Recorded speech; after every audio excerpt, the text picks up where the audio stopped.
It's Rob! Tony! And I'm Jeff. We're in gaming. And that's you.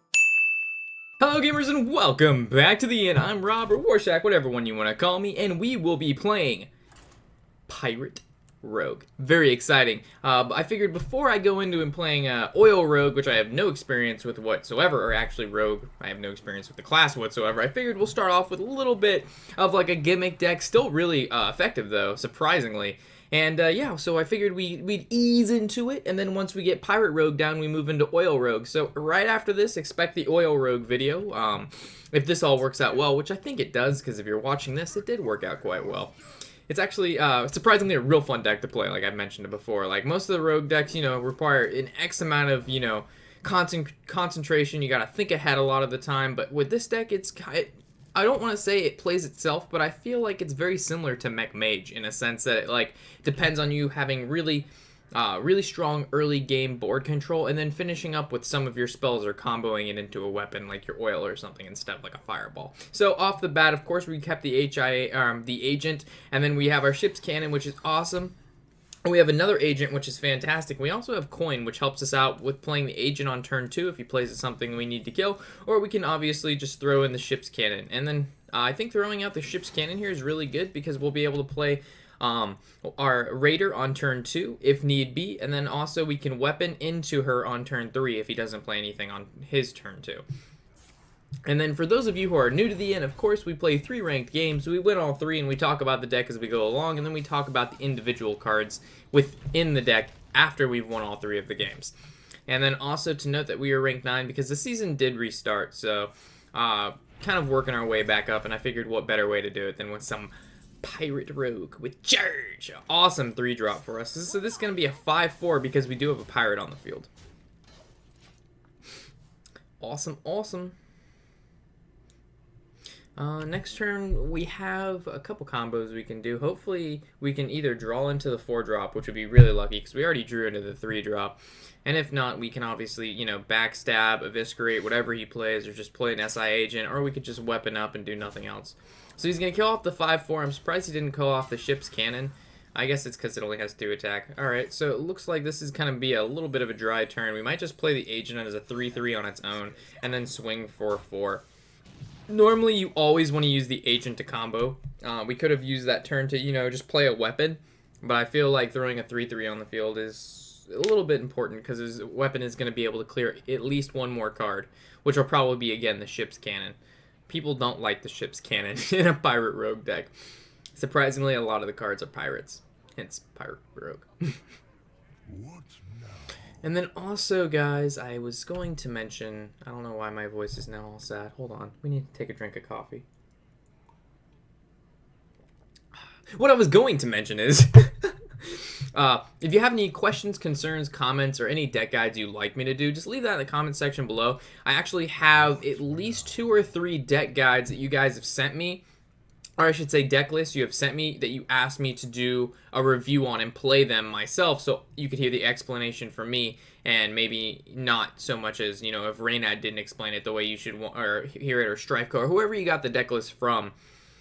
I don't mind going over the deck and playing it and talking about the deck how I feel it should be talked about. So if you do have deck lists that you want me to take a look at, I have no problem doing so and throwing. Of course, I'm not going to say that's my deck. I'm going to say, hey, blank user submitted this to me to play, and so that's why I'm playing it. But I will give the name a new deck. Or give the deck a new name, but I won't say the deck was made by me. But I will give it a cool new name. Okay, so we have to get past the Sledge Belcher, which is not that hard to get past in this deck, surprisingly. I might throw some saps in this deck, but for now I think it runs fine. We'll be able to kill it off like this, hit it with our weapon, swing into it with our 2-2, and then swing it to his face for 2. He's down to 15 health, which allows us to push lethal next turn, I'm pretty sure, because how much damage do we have on the field? We've got 5, 7, we've got the Crag, which throws us at 11. He's at 15, so yeah, we should be able to push lethal next turn. No. I think we're 2 damage too short, because I was thinking we were going to be able to eviscerate as well, but Sire Crag costs 6, because we only have 1 pirate. I was thinking we had 2 pirates out. The SI agent does not count as a pirate, and the ship's cannon also does not count as a pirate. Alright, so he's going to bash her 3-3, summon an Alkalite, and that's going to be his turn. From here, I do believe let's, you know, Crag. Let's see what the ship's cannon hits. It hits his face. Should we kill the Acolyte? I don't think we have to deal with the Acolyte, to be quite honest. I think we can just go face. Oh, we should, yeah. Do we hit? Yeah. There's no reason we could kill the Acolyte, but then he's just gonna draw 2. Yeah, I think we just go face with everything. And then next turn, hopefully, next turn we can Azure Drake and then combo it off with the Eviscerate for 5. And as long as one of our creatures lives, that should be game. Like, the worst thing you could do now, like, he's obviously going to attack his Acolyte into our 2-1. Oh, he's going to full face. I'm feeling Brawl. Oh, Revenge. Oh, didn't see that coming.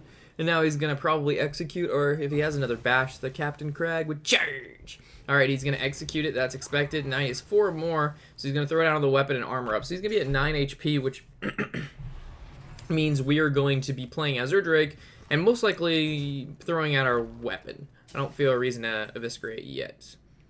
Or we could Ship's Cannon and Azure Drake. Yeah. We don't really have our oil, so there's no point to weapon. I suppose we could have weaponed and then threw down the 2-1 next turn, but I feel like oil with the 2-1 is better. Also, with throwing down the cannon, no, because it would have done 2 damage too. So it would have knocked off the armor. So if he has like a shield bash or a shield block, he wouldn't have been able to use his armor up and then shield block to our Azure Drake. But I don't think he's going to do that anyway. I think we're overthinking the play. Alright, so there's True Heart, and now he's going to armor up again, so he would be at 5 health right now. No, he would be at 7 with 2. No, he'd be at 5 health with 4 armor, yeah. Alright, so I think we Azure Drake again. I don't really feel like... Well, yeah, we Azure Drake again. And then that makes our Eviscerate do 6, and then that's 4, and then that's 10. So that's still not game. Weapon. Play our charge guy. We're going to swing our charge guy into his 6-3, attack it with our weapon, and then swing for 4 directly. So that takes care of his 6-3, so he's not able to kill one of the Azure Drakes, and having both out definitely helps us, because if we draw, you know, into any oil or anything whatsoever like that, we'll be able to pretty much just dominate him. Not that we can dominate him next turn anyway if he doesn't kill an Azure Drake, because we do have an Eviscerate in our hand along with the Blade Fury, so we could actually weapon up, swing with weapon, Blade Fury for 1, that's 2, Eviscerate for 4. So we actually have 6 damage with 2 cards without actually having to attack face. No, we have to attack face once. So we have 5 damage without attacking face. So he's going to Taskmaster the Azure Drake, and I'm assuming another Execute. Yep. So he's going to armor up for another 4, putting him at 11. Yeah, the Warrior armor up for 4 armor every turn is just so insane. And we win.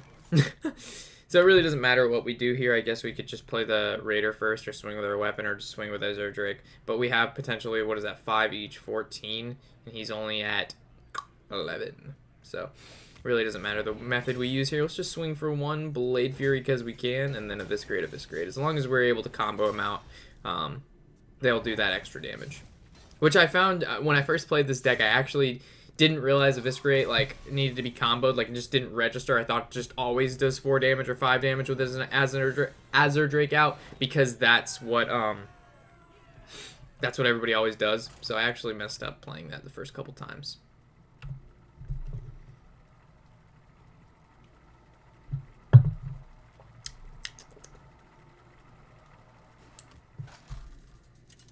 Alright, so heading into our second game. Going against a Druid. So, Buccaneer's nice. The Shady Dealer is also nice. But I don't know if we'll keep the Shady Dealer, to be honest. I think we will. I mean, we obviously did, but... It's always weird, because they always kill the Buccaneer. So it's like you have to hope you get a Pirate on turn 2. Or he doesn't coin and kill our Buccaneer with his passive. But we do have a nice curve. We got 2, 3, and I'm sure we'll be able to draw into at least 1 4-drop. We have how many in the game? We actually don't have any 4-drop creatures besides Dread Corsair. For the most part, gets brought back down because we have our weapon. So he normally always costs 3 at least. So he is going to use his coin to passive to kill our Buccaneer. Rip Buccaneer, but he did waste coin, which is nice. Alright, Ship's Cannon, let's see what you can do. It's sad because Ship's Cannon actually doesn't, you know, it doesn't actually, it doesn't count as a pirate, so I don't think it counts off, so I don't think it combos off Shady Dealer. I actually made that mistake as well when I first started. I was like, Ship's Cannon sounds like a pirate, but it's not. Even though he's a 3-drop before 3 is still nice. So, Yeah, still a nice stat card.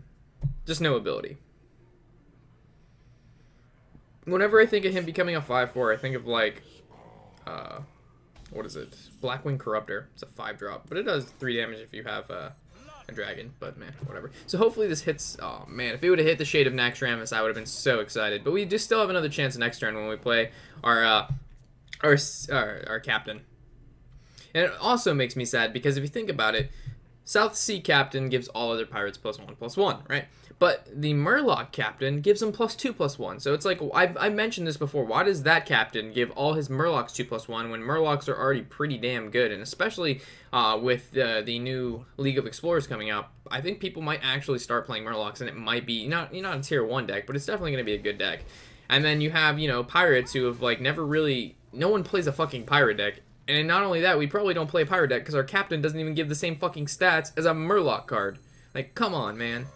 So we're going to use our passive here. We're going to kill off the Shade, and then we're going to swing for 4 directly, of course. We don't want to kill off a creature to kill a Shade. We can just do it with our weapon. And when we're playing Rogue and kind of smashing into creatures with our weapon, we're not really worried about our health. If we're actually worried about our health as the Pirate Rogue, then we're in a bad position. And he's actually going to blow a Force of Nature to clear the field right here, which gives us a pretty good advantage because that's, you know, one of the combo pieces he needs to get us kind of, not low, but end the game most of the time. So we're going to Azure Drake, or we could just Dread Corsair and Buccaneer, but I think Azure Drake's a little bit stronger. And then we can throw down our Buccaneer, but I don't think we will because then he could just use a passive to kill it. But if he does use a passive, then he can't Dr. Boom next turn if he wants the Buccaneer dead. So we've got the decision to play Buccaneer or to not play Buccaneer, and I don't think we do. I think we combo it off with the ship's cannon, which we were just drew. I don't think if we wouldn't have drawn this ship's cannon, then I probably wouldn't have. Oh man, so he's playing Dr. Boom. That's what we were scared of, boys. All right. So we're gonna swing face no matter what. We're gonna ship's cannon. We're gonna Buccaneer. We're gonna use our passive, bringing out an extra attack with it. It's gonna make our Dread Corsair cost less. It's gonna swing face again, and we're gonna swing for face with our weapon. So. We did that play because the Buccaneer obviously grants our weapon the +1, and with our Buccaneer costing, or with the Buccaneer giving our weapon +1, it makes our Dread Corsair cost 2 less because the Dread Corsair says whatever the attack of your weapon is, have that minus whatever cost the Dread Corsair is. So the Dread Corsair costs 4, our weapon attack is 2, then the Dread Corsair costs 2, making it so we can play that, and the taunt helps it so. Oh, no, another Force of Nature. I was going to say Dr. Boom would have to swing into the Dread Corsair, and that allows us to win next turn, but because he played Force of Nature to clear, hopefully it doesn't hit Azure Drake. Alright, that's fine. I could tail the 1-drop. So, Dr. Boom into the Azure Drake, and then I'm assuming the rest of his Trents into the ship's cannon. So we pretty much have to draw into something that can do at least 5 damage next turn. So if we draw into like a Sky Captain Crag or a Eviscerate, we win. Actually, no. Assassin's Blade. Okay, so do we Azure Drake or do we Assassin's Blade? I think we... If Backstab didn't... I wish Backstab could work on Boom, but it doesn't. So let's see what we draw. Blade Fury. Wow, that works. So we can actually Blade Fury and kill Boom. Because the +1 spell damage from our Drake. That actually worked out really well. Nice. Nice, nice, nice. Alright, so it's all... Oh, man, that's a card to get past. Holy shit, I wish I had Sap, but Sap's not in the deck. Rip me. Alright, so we need to draw into an Eviscerate. And we did not. Alright, so 3 damage to that. Throwing down this weapon. Throwing down the Van Cleef. Swinging in with our weapon. Swinging Azure Drake into it. And we're again pushing lethal, but Azure Drake is down. But we do have an Ass Blade up. And the fact that he's used already both Force of Natures. He's used no Savage Roars, but because he's used double Force of Nature, we're not really worried about getting comboed down at all. So he would only win now due to huge minions being able to take over the board. But it all depends what he has here. Alright, so he's going to silence that. Wrath it, yep. And now we have no big minion on the board, and he's going to use his passive, and he's now going to have 6 health. So we actually have to draw what would be game. Eviscerate wouldn't even be game anymore. Sky Captain Crag would. Oh boy. Charge! Captain Crag coming in fucking clutch. Arrgh. You didn't expect that, motherfucker.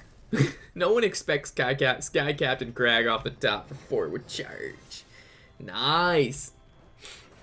Alright, so we just gotta win one more with the Pirate Rogue. Also, some of you may be asking, hey, your Road to Legend video, you're going from rank, 10 to Legend.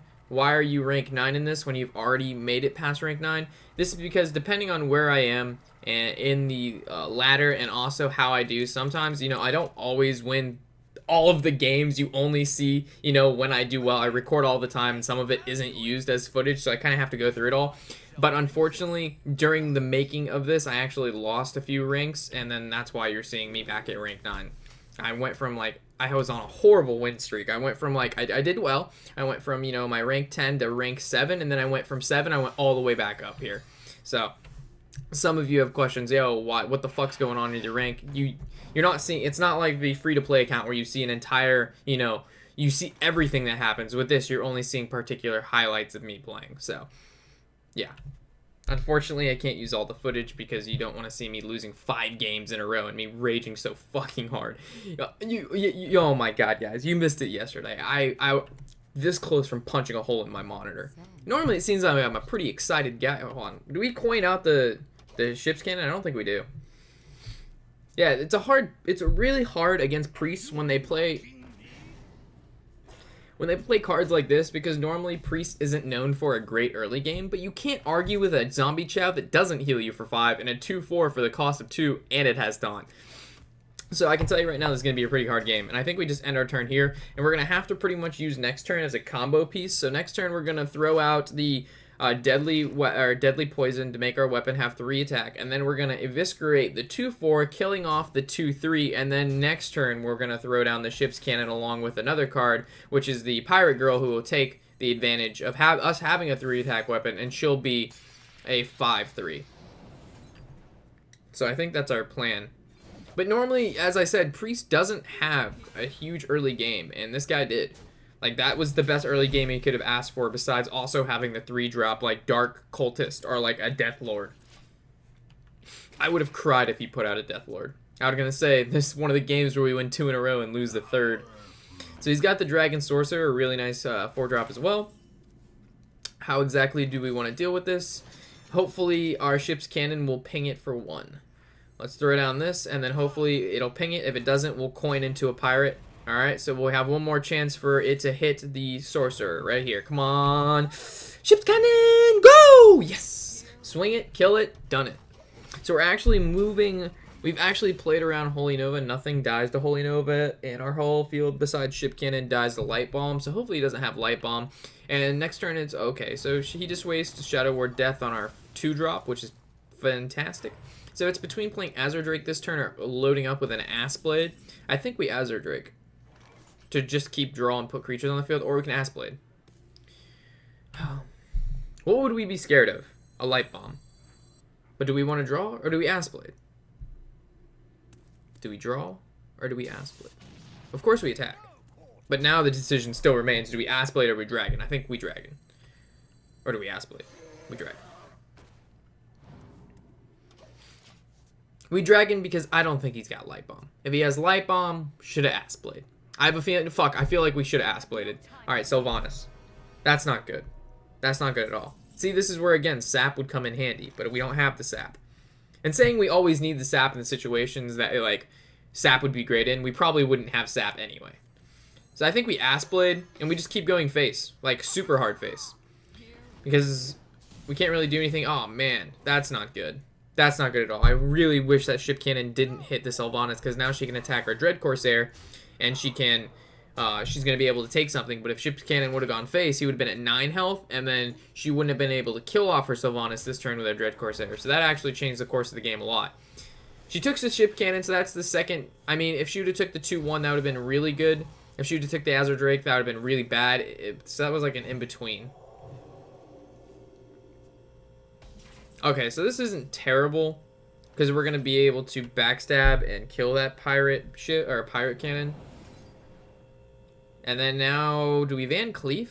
Or do we just throw out the, I think we Van Cleef. A 4/4 is pretty safe. Or we just throw out a Captain. But that really doesn't take advantage of our mana, or the fact that he couldn't kill Van Cleef even if we put it out. I mean, I think we put it out now. Oh, but now it's going to die to a Shadow Ward Death. I think we just gotta We just got to take the risk, right? I don't know why I'm lagging either. If you guys see the lag, I'm sorry. We should have just made it a 4-4 because we could still be pushing lethal. So that was a mistake on my end. Yeah, what the fuck is my computer doing? Why are you lagging? Why are you always lagging? Also, there's two things I wanted to say. I forgot the first, but I remember the second. He has our Drake. I'll talk about those in a second. This is too close. He can't. Oh, there it is, boys. Nice. 3 wins with the Pirate Rogue deck. Alright, so we will be moving from Pirate Rogue to Oil Rogue. Now that I kind of got the hang of it, I'll play a couple games with the Oil Rogue, and we'll see how it goes just to kind of get warmed up. You see it right there in the bottom left. We'll talk about the deck list, of course, and then also what I was going to mention prior to making sure we won that game was the fact that when I say the deck list is on the right and then I actually point to the right, which is my right, which is actually where the deck list is, it's probably your left, so it would be that right. And I know this, and someone pointed it out, so I appreciate you pointing it out, but I'm still going to point to my right. I'm just kidding, I'll point to my left. But yeah, I could see how that could be semi-annoying. It's like, look to your right, and I'm pointing to the left. It just makes me look retarded. Anyway, so we'll talk about the deck list. For those of you who came here and wanted to see the deck played, there you go. If you wanted to hear about the deck list, here we go. If you don't, then thanks for stopping by the end. Of course, I'm Warshack, and happy whatever the hell day is. And for those of you who are staying, here we go. So, double Backstab. This is a really broken rogue card. There would be no reason not to play Backstab. It also combos well with the... where is it? SI agent. So on turn 3, you can potentially do 4 damage to a creature without actually using one of your creatures to kill it. So you would backstab it, of course, and then SI agent. Deadly Poison, making your weapon cost 3 and then allowing you to, use your Blade Fury or comboing it with the Bloodscale Raider, because the Bloodscale Raider says however much attack is on your weapon, you can take that and give it to her attack. So she's already a 2/3 for 2, so if you have the Deadly Poison, she turns into a 5/3, which is a really big creature for just 2 mana. Also, if you got anything bigger than that, then she just comes astronomically high. The Buccaneer, how could you not like a 1-drop 2/1 that makes your weapon a 2/2? That's just fantastic. The Blade Fury, we're actually only running one of these for the pure fact that Ship's Cannon keeps like the aggro decks under control. So as long as you draw Ship's Cannon, for the most part, you're okay. Blade Fury is like an oh shit situation and also a really great finisher, but having 2 of these, I mean, if you find room for the second one, go ahead and throw it in there. But I found that one of them is just enough. Having 2 would be good, but I just don't see the room for it, to be honest. I wish I could have 40 cards in a deck. That would absolutely be fantastic. And when I first started playing Hearthstone, I actually was like, why doesn't this game have 40 cards in the deck? Yu-Gi-Oh has 40 cards in the deck. Kaijudo has, I think, 40 cards in the deck. And this had 30. And 30 just seems like you're playing like a lot of the same cards in every deck, which has come true. And I don't know why I keep playing with my ear, like itches. The Eviscerate is too good, again, not to play. We've gone over the Bloodscale Raider.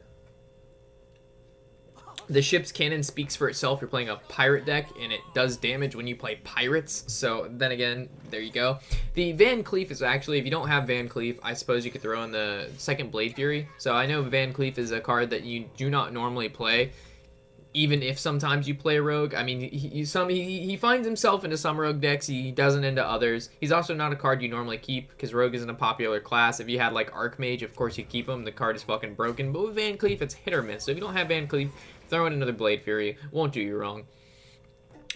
We've also seen why Van Cleef is good. There's a lot of combos in this deck, and if you can like make him a 6/6 on turn 3, go ahead. Sometimes I've got him to a 9. Wait, 6/6. Yeah, like an 8/8 or a 10/10 or something fucking retarded on turn 2 or 3, and he's ended up winning me quite a few games. If he gets silenced, it's sad, but those are the risk it for the biscuit moments you gotta take.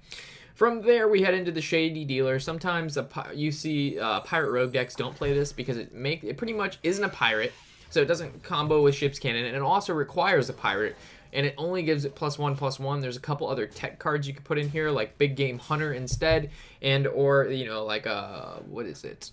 It's a 3-drop, 3/3, and if you have, your opponent has 4 more Mind Control Tech, there his name is. So if you want to play those 2 cards instead of 2 Shady Dealers, you're more than welcome to, but I find Shady Dealer on a turn 3, if you do have a pirate out, which your Bloodscale Raider, your South Sea Deckhand, your Buccaneer, and your, that's pretty much it, count as, you'll pretty much win the game if you have the 1, 2, 3 curve. With the Ship's Cannon out. Along with that, the SI Agent's just too good not to play. Again, the South Sea Captain, you're playing a Pirate Rogue deck, and he buffs pirates, and he counts as a pirate. explanation met. Tinker's Sharp Hand Oil. Normally, this isn't an oil rogue, so you don't actually have to play this card. I just found it's really helpful because it allows you to make huge combos with the South Sea deckhand. So this deck is not a combo deck, but allowing the potential to do a combo takes your opponent completely off guard. First, you're playing a Pirate Rogue, so they're not really expecting what you're playing. They have no idea. This Pirate Rogue is not a common deck. So when you play this deck, not only are you taking your opponents off guard, they don't know what's in your deck, and they don't know what it can do. So when you do things like have a great curve, you're able to remove creatures pretty constantly and without losing many cards, and then on top of that, you can burst them down. It's a pretty insane deck if you can get the right hand and you're able to play it efficiently, and it'll definitely, like I said, take your opponent off guard.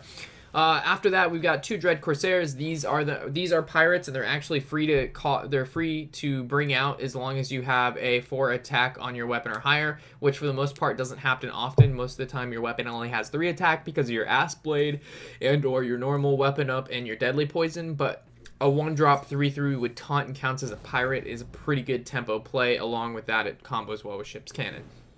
And the Azure Drakes, I'm not going to explain why these are good in a rogue deck. They also allow you to draw a card and deal with +1 spell damage. It's pretty much why they're played. The Captain Greenskin, people don't see this coming, but if you throw this on top of your Ass Blade, it turns into a 4/6 weapon. 4/6, that's a lot of fucking damage. It's 24 damage possibly to your opponent's face, not including what you can do with Deadly Weapon. Not Deadly Weapon, but Blade Fury, Deadly Poison, along with what comes from your Bloodscale Raider. So keep all those combos in mind. And then moving down to Captain Crag, or Sky Captain Crag. This is, you're running a pirate deck, you gotta play the charge with your Sky Captain Crag just because he's cool. If you don't have Crag, I'm sorry. I don't think he's necessary in the deck for it to run well, but I do think he's pretty important. So if you don't have Crag, put Dr. Boom in there. If you don't have Dr. Boom, you don't have Sky Captain Crag, then you need to craft Dr. Boom because he's just one of those cards that you cannot go without.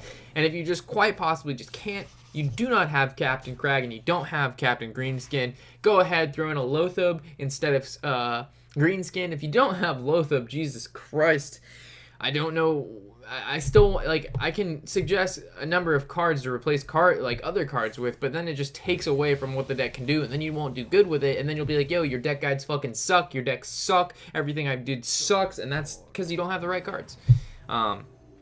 So yeah, I'll do what I can to help you guys with, but when you're replacing, like, very core legendary cards like an Archmage and a Mage deck and then you take that away and then you ask me why you're not winning because you don't have Archmage in your your Mech Mage deck, with Archmage being one of the best fucking mage cards in the game. Not that I'm mad at you guys whatsoever, it doesn't, I'm all here for helps and giggles and all that good stuff, but it's just like you're not winning because the deck isn't built the way it's supposed to be built. You can take some cards here and there, like I mentioned before. Like if you don't have a Fel Reaver, that's fine. If you don't have one of this, that's fine. But when you start taking like 10 cards out of the deck, it's some fucking Frankenstein-looking piece of shit walking down the road that's just gonna die to a regular gun. You don't even need silver bullets to kill it. So, with all of that said, hopefully you've enjoyed the deck guide. Oil Rogue, like I said, is coming up next. We've got tons of other guides. I'm gonna try to knock all of them out for you. So, with all of that said, I'm Warshack, and thanks for stopping by the inn. Why the fuck am I missing this is the second time I've, like, missed our cool outro. I'm Warshack, and happy whatever the hell day it is.